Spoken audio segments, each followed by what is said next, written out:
La langue française comporte 100 000 mots, mais normalement vous n'en connaissez que 20 000, voire 14 si votre truc c'est de mater énergie 12. Non mais attends, je regarde parce que ça me vide la tête, tu vois. Enfin, ça fait longtemps qu'elle est vide, donc tu peux arrêter le massacre. Et aller lire un livre. Et dans ce peu de mots que vous connaissez, on a le malheur de vous annoncer qu'il y en a tout un tas qui n'existent pas. Mais alors pas du tout. Vous allez tomber de haut. Numéro 1, nominé. Nominé, c'est comme Kate Upton et Kit Harington, c'est très joli, mais c'est anglais. Donc arrêtez de le dire. Oui, on sait au César, ils le disent tout le temps, mais en même temps au César, ils disent aussi que le cinéma français c'est super et que la cérémonie sera courte. Donc est-ce qu'on peut vraiment les croire? Numéro 2, fuité. Non, ça n'existe pas, fuité. C'est un néologisme très utilisé par les journalistes pour dire qu'ils peuvent enfin dire un truc qu'ils savaient depuis longtemps mais qui gardaient secret pour des raisons obscures.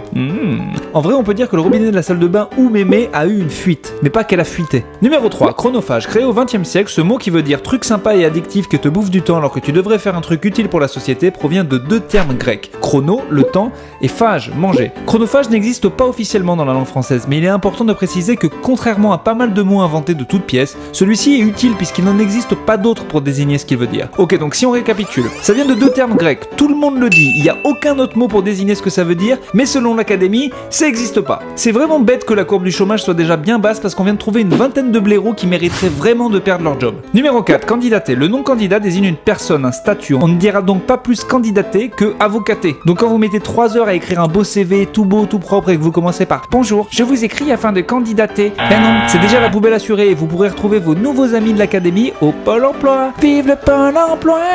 Numéro 5, procrastinateur. À force de passer votre temps à faire des trucs chronophages, ça existe pas chronophage. Mais fermez-la à vous, si ça existe, ok? Par contre, procrastinateur, c'est pareil, ils ont pas voulu le reconnaître. Et bon là, il y a un autre mot pour le dire, c'est gros gland. Numéro 6, abracadabrantesque. Rendu célèbre par notre grand copain Jacques Chirac, le terme est un néologisme inventé par Arthur Rimbaud dans son poème Le cœur supplicié, et donc un mot qui n'a pas sa place dans le dictionnaire.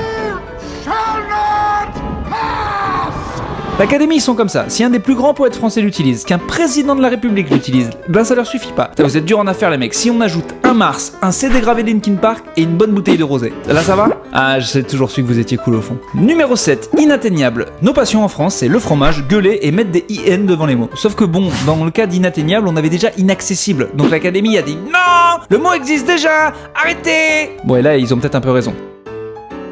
Numéro 8, générer. À la base issu de l'étymologie latine genus, qui a également donné gène et génération, générer est revenu à la mode sous l'influence de l'anglais to generate. Bon alors celui-là on leur a vraiment chouré, mais c'est de bonne guerre qu'on leur pique des mots aux anglo-saxons, eux ils nous en ont pris plein. Bon par contre des mots on en avait déjà plein, du coup on ferait mieux de leur voler à la recette pour faire des bonnes séries ou de la bonne musique.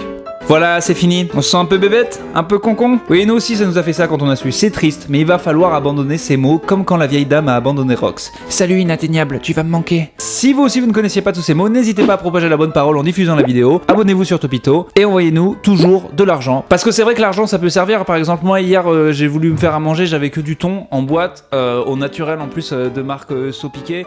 Du coup, moi j'aimerais bien des fois manger.